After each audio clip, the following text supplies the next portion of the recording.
सभापति महोदय, सही बोलता हूं मैं, झूठ बोलने की आदत आपको है। महात्मा गांधी ने जब 1921 में असहयोग आंदोलन नॉन कोऑपरेशन मूवमेंट छेड़ा तो लाखों कांग्रेसी स्वतंत्रता सेनानी भारत माता की जय, महात्मा गांधी की जय और वंदे मातरम का नारा लगाते हुए जेल जा रहे थे। आप क्या कर रहे थे? ब्रिटिशों के पास नौकरी कर रहे थे कि पीएम मोदी जवाहरलाल नेहरू जी का अपमान करने का कोई मौका नहीं छोड़ते और वैसा ही होम मिनिस्टर नहीं छोड़ते, क्योंकि उनके पीछे पीछे है ना, वो आगे आगे इन्हों पीछे पीछे। बातें आप अब बता रहे हैं। जब आप मुस्लिम लीग के साथ मिलकर गवर्नमेंट की है, श्यामा प्रसाद मुखर्जी और मुस्लिम लीग मिलके आपने बंगाल में जो गवर्नमेंट की, कहाँ गया था देशभक्ति? क्या गांधी जी नहीं थे? सुभाष चंद्र बोस नहीं थे? कृपलानी नहीं थे? मदन मोहन मालवीय नहीं थे? आजाद जी नहीं थे? इनका अपमान कर रहे हो आप। हिंदू महासभा और आरएसएस ने स्वतंत्रता संग्राम में भाग नहीं लिया था। यही नहीं, उन्होंने भारत के संविधान की प्रतियां भी जला दी थी। उन्हें आपत्ति थी कि जो बाबा साहब अम्बेडकर ने संविधान बनाया था वो मनुस्मृति पर आधारित नहीं था, इसीलिए हम उसको मान्यता नहीं देंगे। जब देश के सामने आर्थिक चुनौतियां खड़ी है तब वंदे मातरम जैसे राष्ट्रगीत को लेकर राजनीतिक बहस करना केवल ध्यान भटकाने का प्रयास है। असली देशभक्ति वही है जो रुपए की गिरती कीमत और आम जनता की परेशानियों जैसी समस्याओं का समाधान ढूंढे। वंदे मातरम गीत भारत के सार्वजनिक जीवन में तब प्रवेश करता है जब गुरुदेव रविंद्रनाथ टैगोर ने 1896 में कांग्रेस के कलकत्ता अधिवेशन में पहली बार गाया था और जिसका जिक्र हमारे होम मिनिस्टर ने अपने इस पे किया, लेकिन इसका बैकग्राउंड क्या था ये नहीं बोले। जो चीज उनको अच्छी लगती है और कांग्रेस को टोकने के लिए, हमारे लीडरों का अपमान करने के लिए जो बोलना है वही कट पेस्ट करके बोलते हैं, दूसरा नहीं बोलते। ये आदत है, लेकिन क्या कर सकते सर, चंद लोगों की वो आदत से मजबूर होते हैं, वही बात बार बार करते हैं। सर, इस तरह वंदे मातरम को आजादी का नारा बनाने का काम कांग्रेस पार्टी ने किया। कांग्रेस ने अपने अधिवेशनों और कार्यक्रम में वंदे मातरम के नियमित गायन की परंपरा शुरू कर दी। क्या आप लोगों ने अपने पार्टी का कार्यक्रम शुरू होता ये आपने पहले कर दिए थे? करते थे।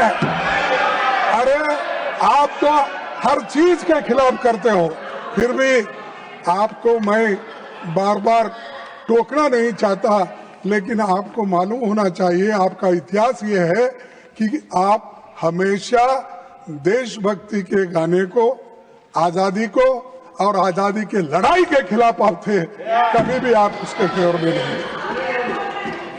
सर, महात्मा गांधी ने जब 1921 में असहयोग आंदोलन नॉन कोऑपरेशन मूवमेंट छेड़ा तो लाखों कांग्रेसी स्वतंत्रता सेनानी भारत माता की जय, महात्मा गांधी की जय और वंदे मातरम का नारा लगाते हुए जेल जा रहे थे।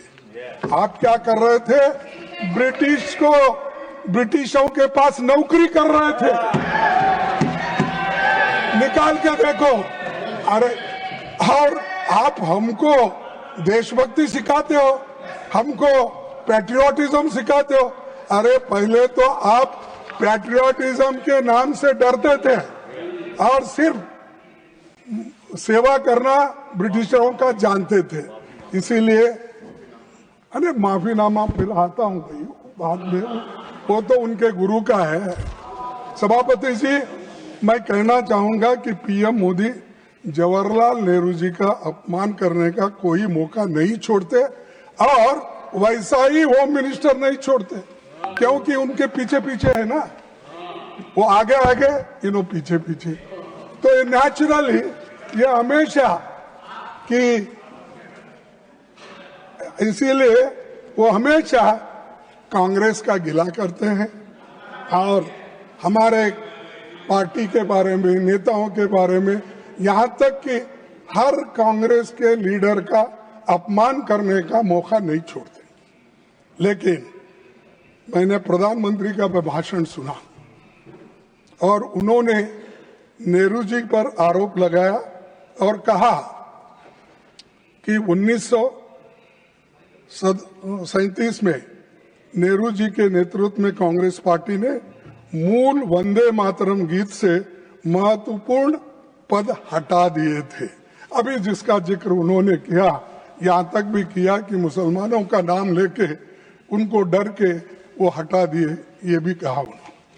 सर, ये बातें आप अब बता रहे हैं, जब आप मुस्लिम लीग के साथ मिलकर गवर्नमेंट किए, श्यामा प्रसाद मुखर्जी और मुस्लिम लीग मिलके आपने बंगाल में जो गवर्नमेंट की, कहाँ गया था देशभक्ति?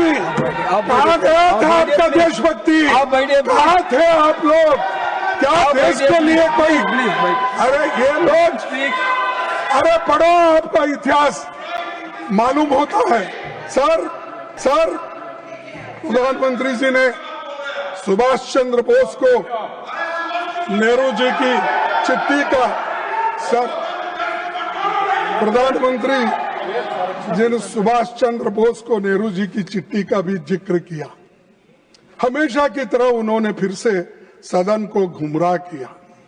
प्रधानमंत्री के आरोप तथ्य से परे हैं और लोगों को भ्रमित करने वाली है। सर, सच्चाई ये है 16 अक्टूबर 1937 को नेताजी सुभाष चंद्र बोस ने गुरुदेव रविंद्रनाथ टैगोर को पत्र लिखा और उनसे पूछा कि कांग्रेस को वंदे मातरम के प्रति क्या रुख अपनाना है। ये किसने लिखा? नेताजी सुभाष चंद्र बोस। उनके बारे में भी डाउट है आपको? इसके अगले दिन 17 अक्टूबर को नेताजी ने नेहरू जी को पत्र लिखा और सुझाव दिया कि नेहरू जी को इस विषय पर गुरुदेव से व्यक्तिगत रूप से मिलना चाहिए। ये सुभाष चंद्र बोस के वाक्य है।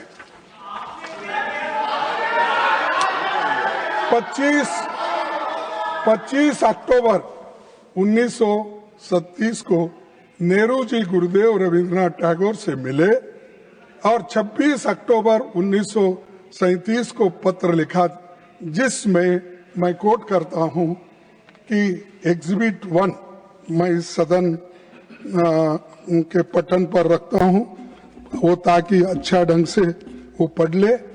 मैं कौन है नहीं यहाँ पर, कोई रहता नहीं पटन, अरे कौन नहीं आया, ये पटन में रखता हूं और मैं कोट करता हूं रविंद्रनाथ टैगोर जी ने क्या कहा।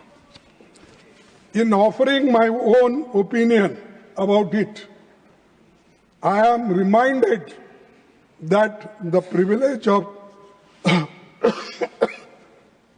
originally setting its first stanza to the tune was mine. To me, the spirit of tenderness and devotion expressed in its first portion, the emphasis it gave to beautiful and beneficent aspects of our motherland, made a special appeal, so much so that I found no difficulty in disassociating it with the rest of the poem. पढ़ो और एक बार रविंद्र थी। I found no difficulty in disassociating it with the rest of the poem. The first two stanzas are such that it is impossible for anyone to take objection to. Remember, we are thinking in terms of national song. Remember, we are thinking in terms of national song for all India. This is Rabindranath Tagore's words. Are you against it? You want to condemn this? This is Rabindranath Tagore's stanza. He accepted it and that is continued. सभापति जी, सच्चाई ये है कि Congress working committee ने 28 अक्टूबर 1937 को गुरुदेव की इन्हीं शब्दों को सर्वसम्मति से पारित किया। कहां पर? तो ये जो इस प्रस्ताव पर सहमति व्यक्त करने वालों में प्रमुख नेताओं के नाम है, पढ़ता हूं। महात्मा गांधी जी, आपको ऑब्जेक्शन है? मौलाना आजाद जी, पंडित नेहरू जी, नेताजी सुभाष चंद्र बोस जी, डॉक्टर राजेंद्र प्रसाद जी, सरदार पटेल जी, जेपी कृपलानी जी, गोविंद वल्लभ पंत जी, ये सभी नेता लोग एक सहमति से उन्होंने कहा ये कांग्रेस वर्किंग कमेटी के और ये प्रस्ताव में क्या है? The committee wishes to point out that the modern evolution of the use of the song as part of national life is of infinitely a greater importance. Therefore, the committee recommends that wherever Vande Mataram is sung at national gatherings, only the first two stanzas should be sung. With perfect freedom to organize to sing any other song of unobjectionable character can be sung. ये working committee में मंजूर हुई। क्या नेहरू जी अकेले के? क्या गांधी जी नहीं थे? सुभाष चंद्र बोस नहीं थे? कृपलानी नहीं थे? मदन मोहन मालवीय नहीं थे? आजाद जी नहीं थे? इनका अपमान कर रहे हो आप, इन सब का अपमान कर रहे हो। और ये सभी बड़े नेताओं का सम्मिलित निर्णय था। फिर नेहरू जी को अकेले क्यों टारगेट करके? प्रधानमंत्री वही बार बार बोलते हैं, यहाँ होम मिनिस्टर बोलते हैं। और इसका एक प्रति भी मैं आपके सामने रखूंगा। नंबर 2 यहाँ है सर, देख ये दूसरा नंबर है, मैं ये भी पठन पे रखूंगा। प्लीज ये पढ़ लीजिए, क्योंकि आप नहीं पढ़े होंगे कांग्रेस का इतिहास। सिर्फ आप गोलवरकर का, मनुस्मृति का ये किताबें पढ़े हैं, ये भी जरा पढ़ो, इसीलिए मैं आपको दे रहा हूं। सर, इस मुद्दे पर एक नया विवाद खड़ा करके मोदी जी ने न केवल राष्ट्रीय नायकों का बल्कि विशेष रूप से गुरुदेव रविंद्रनाथ टैगोर का भी अपमान किया। यह नेताजी सुभाष चंद्र बोस का भी अपमान है, जिन्होंने वंदे मातरम को स्वतंत्रता संग्राम की धड़कन बना दिया, और उसी पूरी पीढ़ी का भी अपमान किया जिसने जेलों की यातनाएं नहीं सही, लाठियां खाई और इस गीत को अपने हृदय में रखकर देश के लिए प्राण न्यौछावर कर दिए। इसीलिए मोदी जी को, आपको देश से माफी मांगना चाहिए, जिन्होंने देश के आजादी के लिए लड़ा, अपनी जान दिया और सैकड़ों दिन जेल में रहे और हर तरीके की मुसीबत झेले, और भगत आज कुछ किए बिना आप ना लड़े, कुछ भी नहीं, फुकट में आके बैठे हैं और आज ये बात बोल रहे हैं, और आजादी लाए हम तो इसीलिए ये लोगों को उसका ये मालूम नहीं है वैल्यू। सर, सभापति जी, मैं सदन को याद दिलाना चाहूंगा कि हिंदू महासभा और आरएसएस ने स्वतंत्रता संग्राम में भाग नहीं लिया था। यही नहीं, उन्होंने भारत के संविधान की प्रतियां भी जला दी थी।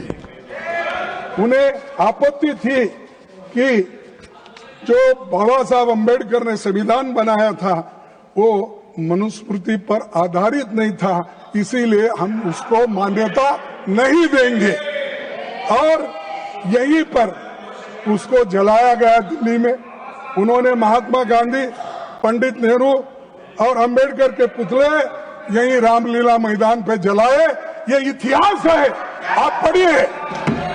सभापति जी, जब देश कहीं बड़ी समस्याओं जैसे आर्थिक संकट, बेरोजगारी, सामाजिक मुद्दे में से जूझ रहा है, तब भी प्रधानमंत्री की दिलचस्पी केवल चुनावी प्रचार में रहता है, ना कहीं ऐसे ध्यान भटकाने के सब चीजें इस सदन के सामने लाकर इसमें अपना समय देते हैं।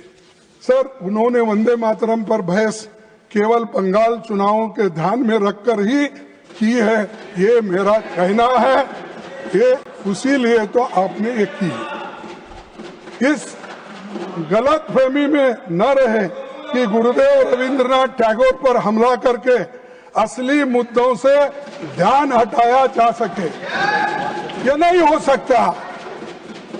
इस सदन का उद्देश्य यही होना चाहिए कि देश के सामने मौजूद ज्वलंत मुद्दे पर ध्यान केंद्रित किया जाए, क्योंकि भारत माता को सच्ची श्रद्धांजलि तभी होगी जब ये संसद जनता के मुद्दों और उनके समाधान के बारे में बहस करे। ये मेरा कहना है अध्यक्ष महोदय, इसीलिए मैं ये बातें उनके सामने रखी है। और दूसरी, सभापति जी, मुझे विशेष रूप से इस सरकार द्वारा भारतीय रुपये गिरते मूल्यों के बारे में कुछ बताना है, क्योंकि $1 की कीमत अब 90 रुपीस, 90 रुपए, इतना गिरा, अब वो नीचे गया। और आपके नेता, जब आप होम मिनिस्टर थे, आपके नेता जो चीफ मिनिस्टर थे, उन्होंने उस वक्त क्या कहा था, ये सुनने की तरह थोड़ी सी टॉलरेंस रखो। जब देश के सामने आर्थिक चुनौतियां खड़ी है, तब वंदे मातरम जैसे राष्ट्रगीत को लेकर राजनीतिक बहस करना केवल ध्यान भटकाने का प्रयास है। असली देशभक्ति वही है जो रुपए की गिरती कीमत और आम जनता की परेशानियों जैसी समस्याओं का समाधान ढूंढे, न कि केवल सिंबॉलिक और भाषणों तक सीमित रहे। आज के प्रधानमंत्री जी थे मोदी जी, और गृह मंत्री जी भी थे उस वक्त हमारे शाह साहब, और 212 में इस मुद्दे पर उन्होंने क्या कहा। इस मुद्दे पर उन्होंने कहा, देश जानना चाहता है किस मुद्दे पे, रुपए की कीमत जो घट रही है और डॉलर जो बढ़ रहा है कीमत उसका। उस वक्त क्या कहा मोदी जी ने, आपको तो मालूम होगा, क्योंकि आप तो प्रमुख सलाहकार है और प्रमुख एग्जीक्यूटिव, प्राइम एग्जीक्यूटिव करने वाले नेता है, तो आपको तो पहला चाणक्य, क्या ठीक है, तो इधर भी एक चाणक्य बैठा है, इधर भी